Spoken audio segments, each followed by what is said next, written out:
मान ही माच, बहुत ध्यान से सुनिए, जो अपनी माँ को नहीं मानता, मान ही मात पिता, जो अपनी माँ को नहीं मानता, अपने पिता को नहीं मानता, मान ही मात पिता नहीं देवा, जो अपनी माँ को, अपने पिता को, अपने गुरु को और अपने भगवान को नहीं मानता, यही लोग राक्षस हैं। ये लोग राक्षस।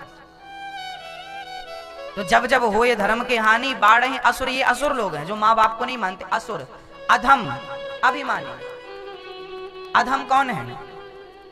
अधम किसे कहते हैं? जिस व्यक्ति ने ब्राह्मण की हत्या की हो, जिस व्यक्ति ने अपनी बहन पर कुदृष्टि डाली हो, गुरु पत्नी पर कुदृष्टि डाली हो, जिसने पराई नारी पर कुदृष्टि डाली हो, चरित्र से बिगड़ गया हो, उसे अधम कहते हैं। तो जब जब हो ये धर्म की हानि, बाढ़ असुर अधम अभिमानी। आहा, अब आते हैं पॉइंट पे। अभिमानी, अहंकारी। अहंकारी, आप लोग अहंकार करते हैं कि नहीं? मेरी मां, अहंकार से बचने का पूरा प्रयास करिए। अहंकार शोभा नहीं देता सज्जन व्यक्ति को। कहते हैं आम में जितने फल लगते हैं, जब वो फलदार होता है उतने ही झुक जाता है। आपका फर्ज है, कर्तव्य है कि आप जितने धनवान हो उतने ही नम्र हो जाएं। धनवान हो गए इसका मतलब ही नहीं कि हम अकड़ दिखाएं सबको, भाई क्या तुम्हारे पास है, हम तो ऐसे हैं वैसे। अकड़ रावण जैसों की नहीं चली, लंका सोने की थी, आपकी भी नहीं चलेगी, बात मान लो। जब अहंकारी लोग बढ़ जाते हैं, जब झूठे लोग बढ़ जाते हैं, जब बलात्कारी लोग बढ़ जाते हैं, जब समाज में निंदा चुगली बढ़ जाती है, तब भगवान देखते हैं कि धर्म की हानि हो गई। अब भगवान को आना पड़ेगा पुनः धर्म की स्थापना करने के लिए, और वही धर्म की स्थापना करने के लिए कभी राम, कभी कृष्ण, कभी नरसिंह बन करके आते हैं। भगवान क्यों आते हैं, इसका उत्तर चाहिए। ईश्वर सगुण है या निर्गुण है, साकार है या निराकार, यह प्रश्न पूछा गया है सूत जी के द्वारा। क्या भगवान निर्गुण है? बताइए, भगवान का स्वरूप कैसा, सगुण या निर्गुण, साकार या निराकार? मेरी मां बोलिए, कौन है? ईश्वर साकार भी है और निराकार भी है, सगुण भी है, निर्गुण भी है। कैसे? बोले पानी निराकार होता है, पानी जल, वाटर, पानी निराकार होता है, पर वही पानी जब फ्रिज में रख दिया जाए तो वो पानी बर्फ बन जाता है। पानी का आकार नहीं था पर बर्फ का आकार है या नहीं? तो जो निराकार था वही साकार बन गया कि नहीं? क्यों बन गया? बोले फ्रिज मिल गई। परमात्मा निराकार होता है, पर भक्तों के लिए वही परमात्मा निराकार साकार बन करके प्रकट हो जाता है जरूरत पड़ने पर। वही निराकार परमात्मा निर्गुण, वही नारायण, वही विष्णु, वही परब्रह्म परमात्मा राम और कृष्ण साकार के रूप में प्रकट हो जाते हैं। कई बार आप लोगों को कहा जाता है, कई हमारे भारत में पंथ चल रहे हैं, समुदाय चल रहे हैं, वो लोग कहते हैं कि हम तो निराकारी हैं, हम तो निराकारी हैं, हम तो निराकार को मानते हैं, साकार की पूजा नहीं करते। कई लोग ना मूर्ति पूजा का विरोध करते हैं। ये मूर्ति पूजा क्यों करते हो आप? है ना, क्यों करते हो? इसमें हमारे भारत के मुस्लिम भाई अधिक हैं। हमारे मुस्लिम भाई कभी कभी कहा करते हैं कि आप लोग तो मूर्ति पूजा करते हैं, हम लोग तो नहीं करते।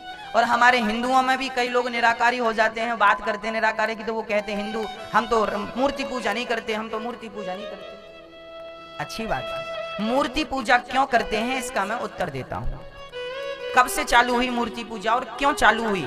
क्या करना चाहिए मूर्ति पूजा या बंद कर देना चाहिए? इस पर मैं प्रकाश डालता हूं, बहुत ध्यानपूर्वक सुनिएगा।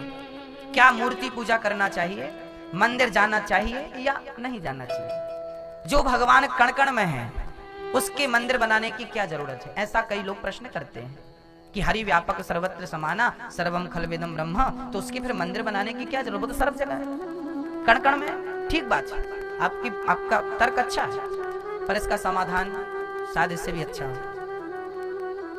ऐसा है कि हवा सब जगह होती है, होती है, अभी मैं ये देखो, अभी ये हवा यहाँ है, अब मैं इसको इस तरफ कर रहा हूँ तो यहाँ भी आगे कि नहीं, और अभी नहीं कर रहा हूँ तो हवा सब जगह है, पर जहां पंखा लग जाता है वहां हवा ज्यादा होती है, हाँ या ना? हवा सब जगह होती है, पर जहां पंखा लग जाता है हवा वहां ज्यादा होती है। भगवान सब जगह होता है, पर मंदिर जहां बन जाता है वहां भगवान का प्रभाव अधिक होता है। जैसे पंखे के सामने हवा का प्रभाव ज्यादा, ऐसे ही मंदिर में ईश्वर का प्रभाव ज्यादा है। वहां सकारात्मक ऊर्जा अधिक है अन्यत्र की जगह। उदाहरण दूसरा, मैया ओ मेरी माँ, रख दो माला वाला, वहीं रखो, चढ़ गया, हाँ अब बैठ जा, वो पॉलिथीन उठा लो, स्वच्छ भारत है,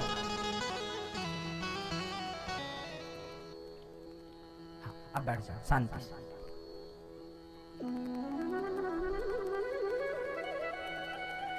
अब उदाहरण दूसरा, क्या होता है कई बार गर्मी है, जेठ का महीना है, मई का जून का महीना, आप रास्ते में जा रहे हैं, आपकी गाड़ी पंचर हो गई। अब आप गाड़ी के बाहर निकलते हैं तो बहुत गर्मी है, बहुत। आगे एक पीपल का पेड़ लगा था, तो आपको कहा जाए कि भाई हम स्टेपनी चेंज करेंगे, चक्का बदलेंगे, तो हमें 10 मिनट का समय चाहिए। ड्राइवर बोला कि 10 मिनट का समय चाहिए, तो उस 10 मिनट में आप धूप में ही खड़े रहेंगे कि पीपल के नीचे जाने का मन करेगा? वो 10 मिनट आप कहां गुजारेंगे? पीपल के नीचे। स्वाभाविक है, पीपल की गर्मी सब जगह है, पर पीपल के नीचे गर्मी कम है कि नहीं? हाँ या ना? गर्मी सब जगह है, पर पीपल के नीचे टेम्परेचर कम है। ऐसे ही जैसे धूप सब जगह है, पीपल के ऊपर भी धूप पड़ रही है, परंतु वो पीपल उस धूप को कम करके टेम्परेचर कम कर देता है, आपको सुकून मिलता है, उसकी हवा ठंडी होती है। ऐसे ही जैसे धूप सर्वत्र होती है, पर पीपल के नीचे शांति मिलती है, ऐसे परमात्मा सर्वत्र होता है, पर परमात्मा को मंदिर के पास अपार शांति का अनुभव किया जा सकता है। वो मंदिर पीपल का वृक्ष मानिए, वहां शांति ज्यादा है मंदिर में। इसलिए हमने मंदिर बनाए, हमारे बाप दादों ने मंदिर बनाए कि ये आस्था का एक मंदिर क्यों बनाया गया, इसके पीछे एक पुराना कारण भी है। हमारे जो बाप दादे थे, हमारे जो ऋषि मुनि थे, उन्होंने मंदिर क्यों बनाए। अच्छा, मंदिर कब से बने इसकी भी बात सुन लो। प्रहलाद जी ने बोला कि इस खंबे पर भगवान है, तब हिरण्यकश्यप ने प्रहार किया और नरसिंह भगवान खंबा चीर के प्रकट भये। जब नरसिंह भगवान खंबा चीर के प्रकट भये, तब से लोगों ने माना कि यदि इस पत्थर पर विश्वास के कारण भगवान प्रकट हो सकता है, तो किसी भी पत्थर को छू लो विश्वास से, वहीं से भगवान प्रकट होगा। तब से मूर्तियां रखी जाने लगी और भगवान को मूर्तियों में देखा जाने लगा। तब से मंदिर की परंपराएं चालू हो गई। एक छोटा सा और उदाहरण समझाता हूं आपको समझने के लिए। स्कूल में जब विद्यार्थी पढ़ने के लिए जाता है, तो उसे पढ़ाया जाता है ए फॉर एप्पल,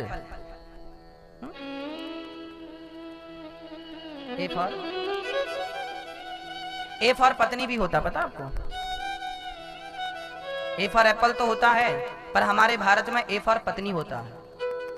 कैसे? पति बोलता ना ए, पति आपको क्या बोलता है? ए, हाँ या ना? पति हमेशा अपनी पत्नी को भारत में क्या बोलते हैं? ए फॉर पत्नी।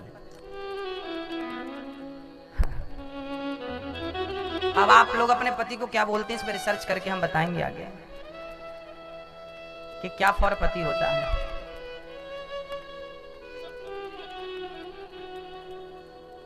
एस फॉर पति होता है। सुनो, एस फॉर क्या होता है? पति। ए फॉर पत्नी, एस फॉर पति। पत्नी हमेशा पति हो। सुनो, सुनिए, सुनते नहीं है जी? अजी सुनिए, ठीक है।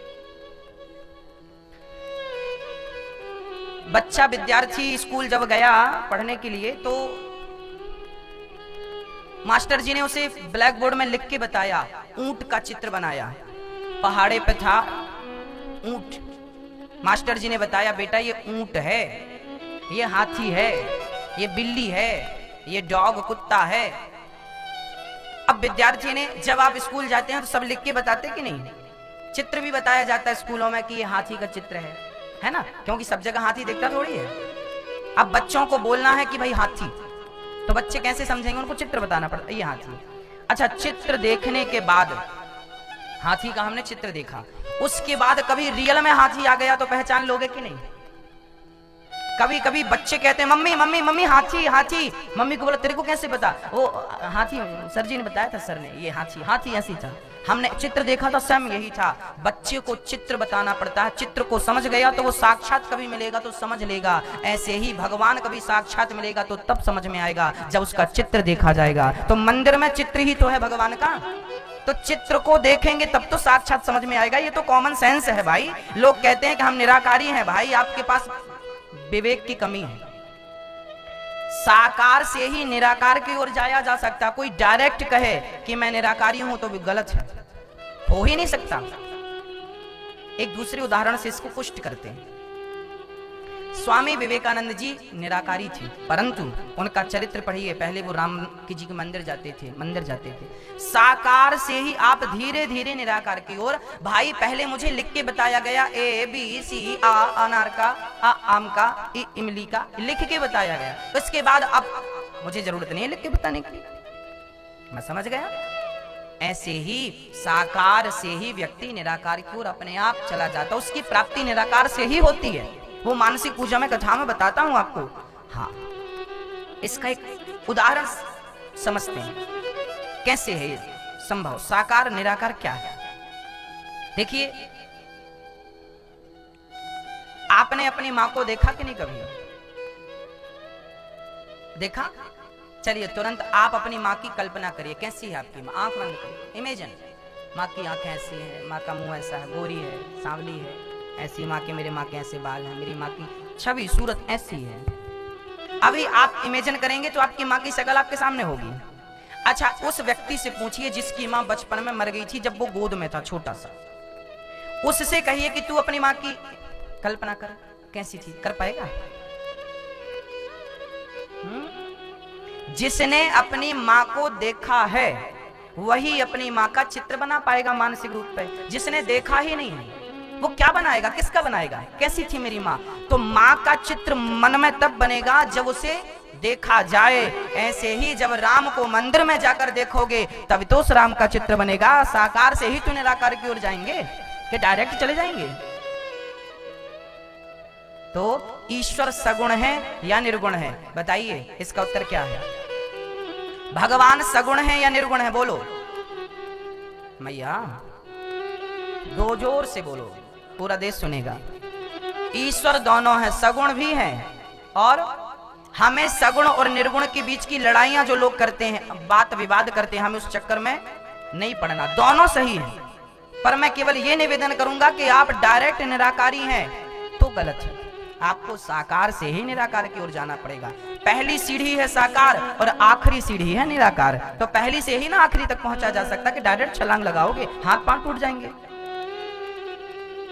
पहली सीढ़ी साकार है, सगुण है, आखिरी सीढ़ी निराकार निर्गुण है। राम जी खुद सुंदरकांड में कहते हैं, राम जी क्या बोलते हैं? अब मेरी बात मत मानिए, राम जी कह रहे हैं, गोस्वामी जी लिख रहे हैं कि सगुण उपासक परहित निरत नीति दृढ़ तेनर प्राण समान ममा जिनके द्विज पर प्रेम। सगुण उपासक परहित, भगवान कहते हैं जो सगुण की पूजा करता है, जो मूर्ति पूजा करता है और जो परोपकार करता है, भगवान कहते हैं मैं उनसे ज्यादा प्रेम करता हूं। ऐसा मैं नहीं कहता, रामचरितमानस कह रही है। सहस्त्र शीर्षा पुरु कहा सहस्त्राक्षः सहस्त्रपाता। वेद कह रहे हैं, वेद क्या कह रहे हैं? वेद कह रहे हैं सहस्त्राक्षः सहस्त्रपाता, जिनके हजारों कान हैं, हजारों नेत्र हैं, हजारों मुंह हैं, हजारों पांव हैं, हजारों हाथ हैं, उनका देखिए, एक तरफ कह रहे हैं कि भगवान के इतने सब कुछ हैं, और रामचरितमानस में गोस्वामी जी कह रहे हैं बिनु पग चलहि सुनहि बिनु काना, कर बिनु कर्म करहि विधि नाना। उनके पास सब कुछ होता हुआ भी कुछ नहीं है, और कुछ नहीं होता हुआ भी सब कुछ है। यही तो परमात्मा है, यही तो भगवान की भगवत्ता है, और यही प्रामाणिकता है ईश्वर की, यही परिभाषा है ईश्वर की। कोई आपसे पूछे कि भगवान किसे कहते हैं, तो आप कहिएगा कि जो बिना कान के देख लेता हो उसे भगवान कहते। बिना आंख के, जो बिना आंख के देखता हो, बिना कान के सुनता हो, बिना पांव के चलता हो, बिना हाथ के काम करता हो, उसे ईश्वर कहते हैं। बिनु पग चलहि सुनहि। भगवान जब आए तो धर्म की स्थापना करने, जब गए तो धर्म कम शरणम गता। धर्म कहाँ चला गया? बोले धर्म सत्य की शरण में गया, सत्य की शरण में धर्म गया। मेरी माँ याद रखना, जब झूठ बोलने वालों, जब आप झूठ बोलते हैं ना, तो आपके अंदर से धर्म निकल जाता है, आपके अंदर से निकल के भागता है कि अब यहाँ तो मेरी रक्षा होगी नहीं, तो झूठ बोलने लगा। और जाता कहाँ है निकल के? बोले जो सच बोलता है वो धर्म जाकर उसकी शरण में चला जाता है कि भैया मुझे स्वीकार कर लो, उसने तो ठुकरा दिया मुझे, अब तुम सत्यवादी हो, मुझे स्वीकार कर लो। याद रखना, झूठ बोलते ही आपका धर्म निकल जाता है आपके भीतर से, और उनकी शरण ग्रहण कर लेता है वो धर्म जो हमेशा सत्यम ब्रूयात प्रियम ब्रूयात, जो सत्य बोलते हैं। इसलिए कोशिश करिएगा कि जीवन में झूठ बोलने की इतनी बातें क्यों करती हो मेरी माँ आप लोग, कि झूठ बोलना पड़े। जो है क्लियर बोलो, गलत हूं तो बोल दो ना मैं गलत हूं, सही हो तो बोलो कि मैं सही हूं, ठीक है बोलो ना, क्या होगा। झूठ बोल के जीतने से अच्छा सच बोल के हार जाओ। सच तो बोल रहे हो, कम से कम हार गए तो क्या हुआ। जीवन में असत्य को त्यागो, कम बोलिए ना। दिन भर मुंह चलता है, कम बोलिए, नहीं चलाइए मुंह, चुप रहिए। उतना ही बोलिए जितने की जरूरत है, और वही बोलिए जो सच है। जो सच नहीं है वो बोलने की जरूरत नहीं है। धर्मराज युधिष्ठिर ने एक बार झूठ बोला था पूरी जिंदगी में। धर्मराज युधिष्ठिर ने, उस झूठ का परिणाम क्या हुआ था? धर्मराज युधिष्ठिर को नरक जाकर के दर्शन करना पड़ा था, नरक का। ये महाभारत की चर्चाएं हैं, उठाइए इतिहास के पन्ने, टटोलिए। धर्मराज युधिष्ठिर जैसे धर्मात्माओं को नरक जाना पड़ा झूठ बोलने से। कहां झूठ बोला था? बोले गुरु द्रोणाचार्य के प्रसंग में झूठ बोला था। गुरु द्रोणाचार्य से कहा था श्री युधिष्ठिर जी ने कि अश्वत्थामा मारा गया। इतना बोल देते तो झूठ नहीं था, पर बोल दिया, अपने से दो शब्द जोड़ दिए कि नरोवा कुंजरोवा। अब वो हाथी मारा गया कि नर मारा गया वो मैं नहीं जानता, बस ये दो लाइन बोल दिए तो उन्हें नरक जाना पड़ा था आखिरी टाइम, धर्मराज युधिष्ठिर को। ये झूठ जो है ना गलत है, असत्य नहीं बोलना। भगवान, ये मैं नहीं कहता, रामचरितमानस में लिखा है। गोस्वामी जी क्या कह रहे हैं जरा समझिएगा। नहीं असत्य सम पातक पुंजा, और सुनिए, असत्य से बड़ा असत्य से बड़ा कोई पाप नहीं है ऐसा। और सुनिएगा कि सत्य बराबर तप नहीं। जोर से बोलिएगा, मैं जो बोलूंगा बोलिएगा। कि सत्य बराबर तप नहीं, और झूठ बराबर पाप। इसको एक बार और बोलते ताकि आपकी खोपड़ी में चला जाए। कि सत्य बराबर तप नहीं, बोलिए। सत्य से बड़ी कोई तपस्या नहीं है, जंगल चले जाओ। कि सत्य बराबर तप नहीं, और झूठ बराबर पाप। जाके हृदय साँच है, जाके मतलब जिनके हृदय साँच है, प्रभु उनके हृदय आप। भगवान भी उन्हीं के मन में बसता है जिनके मन में सच बसता है। सच है तो भगवान है, सच नहीं है तो भगवान क्या है। तो जिनके हृदय में सत्य की गुंजाइश है उनके हृदय में मेरे कन्हैया है, और जिनके हृदय में झूठ ही झूठ, कपट ही कपट भरा, छाती पीटने से क्या होगा।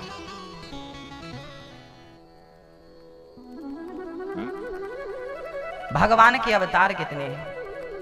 सुखदेव भगवान का जन्म हुआ, चर्चा हमने कल आपको सुनाई थी। भगवान के 24 अवतारों का वर्णन है। कितने अवतार भगवान के? भगवान के कितने अवतार है मेरी माँ? कौन कौन से? ये ना देखिए, हम हिंदू लोग हैं, हमें अपनी सनातन संस्कृति को गंभीरता से समझना पड़ेगा। हमारे भगवान 24 अवतार क्यों लेते हैं, ये बात अपने बच्चों को बतानी पड़ेगी। आप लोग अपने बच्चों को ना बिल्कुल नहीं बताते धर्म की बातें, ना तो उनको भगवान की चर्चाएं सुनाते, बस गेम खिलाते रहते हैं। आप तो बचते हैं कि बच्चे कहीं हमें परेशान ना करें, इसलिए मोबाइल दे दिया, तो खेल तो चल। अपने बोझ उतार के फेंक देते हैं, चलो 2 घंटे तो बचेंगे, सो लेंगे। सोचिए कि 2-2 घंटे, 1-1 घंटा आपका बच्चा मोबाइल खेलेगा तो उसकी बुद्धि क्या होगी? आंखें तो खराब हो ही रही हैं, साथ साथ बच्चों का आजकल बच्चे ना क्या खेलते हैं, वो गेम। मैं नहीं खेलता इसलिए मुझे बहुत जानकारी नहीं है। गेम खेलते हैं, बंदूक चल रही। 3 साल का बच्चा, सोचिए 4 साल का बच्चा, विचार करिए कि बंदूक वाला गेम खेल रहा है, मार धाड़ वाला। भले वो गेम में खेल रहा है मार धाड़ वाला, पर संस्कार तो वही बनेंगे ना मार धाड़ वाले। आपको क्या लगता है, जो हम देखते हैं वही हमारी मेंटलिटी हो जाती है, वही हमारी विचारधारा बन जाती है, वही बहुत प्रभाव डालती हैं ये छोटी छोटी चीजें। हम छोटे थे तो बचपन में गाय चराने जाते थे तो जेब में गीता लेकर जाते थे, गीता लेकर जाते थे, पढ़ते थे। वो पढ़ते थे इसलिए आज आपके बीच में बैठ के आपको सुना रहे हैं। गेम ही खेलते होते तो जिंदगी गेम हो गई होती। इसलिए मैं आप लोगों से निवेदन करूंगा कि अपने बच्चों को गेम ना खिलाएं, आप अपने बच्चों को टाइम दें, उनके साथ बैठें, उन्हें कहानियां सुनाएं, उन्हें कथाएं सुनाएं और उन्हें मंदिर ले जाएं। संडे की छुट्टी मिलती है, लोगों ने क्या विचारधारा बना रखी, आज संडे चलो घूमने चलते हैं पार्क। पार्क में क्या मिलेगा? आज संडे है इसलिए आज आपको बच्चों को लेकर मंदिर जाना चाहिए। आज संडे है इसलिए आज आपको भगवान के मंदिर जाना चाहिए, घर पर कीर्तन रखना चाहिए 1 घंटा। चलो बच्चों आज कीर्तन करते हैं, कीर्तन करते हैं, कीर्तन करो। अच्छा वातावरण बनाना है तो करो, नहीं तो जो वातावरण चाह रहे हैं आप वो तो मोबाइल से ही आएगा। गलत वातावरण, निगेटिविटी, नकारात्मक ऊर्जा। आजकल पहले का बाप ना अपने बच्चे को जूता निकाले और इतनी मार लगाता था चौराहे में कि मजा आ जाता था। और आजकल ना बेटे को मम्मी एक थप्पड़ मार दे तो बेटा भाग जाता है, मैं जा रहा हूं घर से, जा। अब मम्मी बेटा एक ही बेटा, मजा ले जो करना कर, खोपड़ी में नाच नचाओ। सहनशीलता समाप्त हो गई, बच्चों के संस्कार बिगड़ गए, बिगड़ने को नहीं रहे, बिगड़ चुके। पहले के 50 साल के बेटे को 80 साल का बाप सबके बीच में एक थप्पड़ मार देता था। क्या मजाल उस 50 साल के आदमी की कि वो बाप के खिलाफ बोल सके। और आप अपने 5 साल के बच्चे को मार के देखना, 5 साल के बच्चे को, उसको बुरा लग रहा है। सहनशीलता समाप्त हो गई, बूढ़ों की तो छोड़ो बच्चों की हो गई। विचार करिए कि ये बच्चे जब अपनी जवानी में पहुंचेंगे तो क्या होगा, क्या करेंगे ये, क्या अपेक्षा रखेंगे आप इनसे। मेरी मां अभी भी कुछ नहीं बिगड़ा, अपने बच्चों के भीतर संस्कार का बीज अभी बो दीजिए, अभी जाग जाएंगे तो शायद ठीक हो जाए सब। मोबाइल मत दीजिए बच्चों को। हम तो कहते हैं मम्मी पापा ज्यादा उपयोग करते हैं मोबाइल का, इसलिए बच्चों को भी लगता है कि हम भी देखें इसके भीतर क्या है। अरे पहले मोबाइल नहीं थे तब भी तो जिंदगियां हुआ करती थी, लोग खेला करते थे, उनकी बुद्धि कितनी विकसित होती थी। बिना उस जमाने में आर्यभट्ट जी ने शून्य दे दिया था जब कुछ नहीं था। कितने बड़े ज्ञानी थे वो आर्यभट्ट जी, दशमलव दे दिया, शून्य दे दिया। आज के लोग उसी पर ना हल कर रहे हैं, सिद्धांत दे दिया।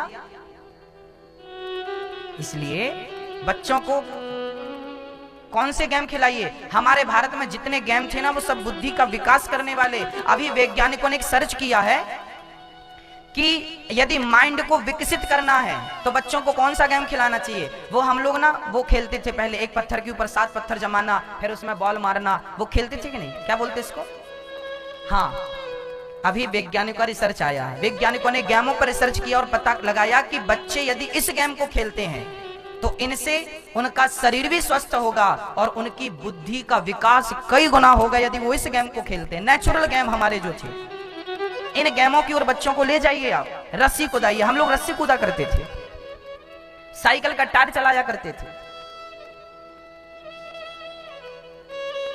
हाँ या ना? ये हमारे टाइम पे गेम हुआ करते, साइकिल का टायर चलाते थे, तार की गाड़ी बनाते थे, खुद से बनाते। पहले हम लोग, मैं स्वयं मैं जो भी खेलता था मैं तार की गाड़ी बनाता था, स्वयं 2 चक्के की गाड़ी, और उसको चलाता था, हैंडल होता था। हमने चाइना का गेम नहीं परचेस किया कि उसको खरीद लिया, पैसा दे दिया, नहीं, हम खुद गाड़ी डिजाइन करते थे। हमें मिट्टी की गाड़ी चलानी होती थी, ट्रैक्टर ट्राली मिट्टी का खुद बनाते थे, मिट्टी के 4 चक्के बनाते थे, ट्रैक्टर ट्राली बनाते थे, उसको लगाते थे और उसमें माल ढोते थे। हम तराजू में खेलते थे, तो दिया, जिसको दिया बनाते हैं ना, उसकी तराजू में बनाया करते, उसके साथ खेल। हम स्वयं बनाते थे, खरीदते नहीं थे, ये सब खरीदने में नहीं मिलती थी, ये सब हम लोग डिजाइन करते, स्वयं इंजीनियर थे, अनपढ़ आदमी। हम लोग क्या गेम खेलते थे कि घर के पिछवाड़े में, घर के पीछे एक बड़ा सा गड्ढा खोद के लकड़ी गाड़ देते थे और उस पे एक बड़ी सी लकड़ी रख देते थे, एक तरफ वो बैठता था, एक तरफ हम, ऊपर नीचे, जो आजकल पार्कों में लगे रहते हैं ना, वो नेचुरल हम लोग बनाते थे। गिल्ली डंडा, गुल्ली डंडा हम लोग खुद बनाते थे, खेलते थे। मतलब गेम भी खेलना हो, उसे डिजाइन भी करना है। मिट्टी का ट्रैक्टर, मिट्टी की ट्राली बनाते थे। साइंस पढ़े नहीं तो 2-4 मिसाल छोड़ दी होती हमने।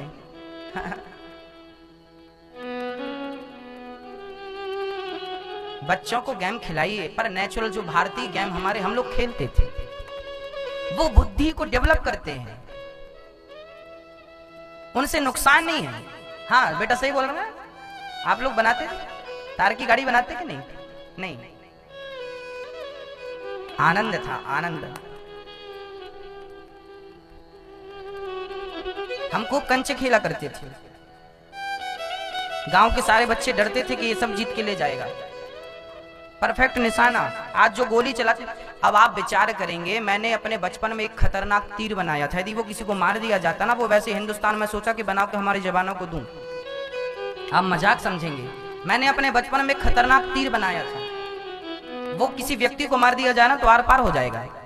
साइकिल का जो पहिया, वो साइकिल वो लगा रहता ना, स्पोक, उसको सुई की तरह करके पीछे से उसको रबड़ लगा के और खींच के मारा जाए तो घुस जाए कहीं भी। किसी को मारा नहीं, बस डिजाइन किया, बनाया। गाय चराने जाते थे तो खेलते रहते पेड़ों के संग, अपनी सुरक्षा के लिए लखे रखे रहते, बहुत छोटे थे, सब बनाते थे। भी लोग बाण धनुष चलाते थे कि नहीं? वही बढ़िया निशाने का जरिया था, बहुत दूर जाता था। ये डिजाइन करते थे। आजकल के बच्चों को बोलिए कि जो गेम आपको खेलना है वो आप ही डिजाइन करिए, पहले गेम बनाइए फिर उसको खेलिए। हम लोग कंचे से 1000 गेम खेलते थे, 1000 प्रकार के गेम खेलते थे। चलिए, पेड़ पे चढ़ के हम लोग रेडी खेलते थे, पकड़म पाई पेड़ पे खेलते थे। गेम खतरनाक थे, आजकल के बच्चे खेल नहीं पाएंगे। हम लोग पेड़ के ऊपर पकड़म पाई खेलते थे, पकड़ो अब, छुओ, हम स्पर्श करो, पेड़ के ऊपर चढ़ जाते थे। तालाब में रेडी खेलते थे, तालाब में पकड़ो, अंदर ही अंदर जाना है आपको। शारीरिक परिश्रम भी था, मानसिक बुद्धि को कैसे डेवलप करना है, गेम जरूरी है, परंतु मोबाइल का गेम जरूरी नहीं है। ये बच्चों को समझाया जाए। हाँ भक्तों, भगवान ने 24 अवतार लिए हैं। इन अवतारों के बारे में आप भगवान के अवतारों के बारे में बच्चों को बताएं, बच्चों को बताइए। सनक सनंदन सनातन सनत कुमार ये पहले अवतार थे। दूसरा अवतार भगवान ने बाराह का लिया। तीसरा अवतार श्री नारद जी स्वयं बन के आए। नर नारायण का, कपिल जी का, दत्तात्रेय जी का, यज्ञ भगवान का, ऋषभ देव जी का, पृथु भगवान का, मत्स्य भगवान, कच्छप भगवान, धनवंतरी भगवान, मोहिनी भगवान, नरसिंह भगवान, वामन भगवान, परशुराम भगवान, व्यास जी भगवान, श्री राम जी भगवान, बलराम जी, श्री कृष्ण जी, बुद्धावतार, श्री हरि अवतार, श्री हंस और हयग्रीव कल्कि अवतार, 24 अवतार। नारायण नारद हरि कपिल देव श्री राम हंस हयग्रीव मोहिनी दत्तात्रेय सुखधाम नरसिंह वामन व्यास जी ऋषभ देव कौमार यज्ञ पुरुष धनवंतरी बुद्ध कल की अवतार पृथु राजा बारह गुनी कृष्ण चंद्र भगवान परशुराम मत्स्य कमठ पद्म पुराण प्रमाण। हर अवतार के पीछे के हेतु है, उद्देश्य है। ये अवतार क्यों, इसके पीछे क्या उद्देश्य था? पढ़िए, भागवत पढ़ा करिए अपने घर पे, केवल सुनना बस मत करिए। सुनने के बाद, पढ़ने के बाद सुनने में आनंद आएगा, ज्ञान होगा तो आनंद आएगा। व्यास जी महाराज सरस्वती नदी के तट पर बैठे थे, बड़े उदास खिन्न मन से बैठे थे। नारद जी पहुंच गए कीर्तन करते हुए। नारद जी कीर्तन बहुत करते थे, है ना, बहुत बढ़िया कीर्तन करते थे। क्या कहते थे? नठ पुतली तेरे हाथ की, चाहे तू जैसे नचा ले मुरलिया वाले। हम तो पुतली है, नाचने वाली है, नचाने वाला तू। तुम हो स्वामी, हम हैं सेवक, चाहे तो पार लगा दे मुरलिया वाले, या तो मझधार डुबा दे मुरलिया वाले। जो करना है देख लो अपने हिसाब से। जीवन में कभी भी खुद नहीं करना चाहिए कुछ। जो भगवान कर रहे हैं, जो आपके बारे में वो सोच रहे हैं, वो अच्छा है, बेहतर है। कभी कभी हम लोग को लगता है हमें ये मिल जाता, हम ये कर लेते। नहीं, जो नहीं मिलना था वो नहीं मिला, जो नहीं करना था नहीं किया, जो मिलना था वो मिला है। हाँ, आपके पास घास की झोपड़ी है, वही मिलनी थी तो मिल गई। आपके पास महल है, वो मिलने थे, मिल गए। जो मिलना है वो मिल के रहेगा, नहीं तो। इसलिए कई बार हमको क्या लगता है भगवान ने हमारे साथ गलत किया ना। ईश्वर कभी गलत नहीं करते। कभी कभी हमारा नुकसान हो जाता है, हमें लगता गलत हुआ ना, उस नुकसान में भी फायदा है। सब्र रखो, आगे का रास्ता नजर आएगा। धैर्य रखो। सुदामा के घर 4 दिन चूल्हा नहीं जला, उन्होंने धैर्य नहीं तोड़ा कि मैं इतना बड़ा भगत हूं, चूल्हा नहीं जल रहा। सुदामा गरीब थे, धैर्य रखा, भक्ति जारी रखी, प्रेम जारी रखा, विश्वास बनाए रखा, तो जो रोटी को मोहताज सुदामा 2 लोगों के स्वामी बन गए कि नहीं? धैर्य रखना पड़ेगा। अच्छे वक्त का, अच्छे समय का इंतजार करना पड़ता है, जल्दी नहीं आता। बच्चा पैदा होने में भी 9 महीने लगते हैं।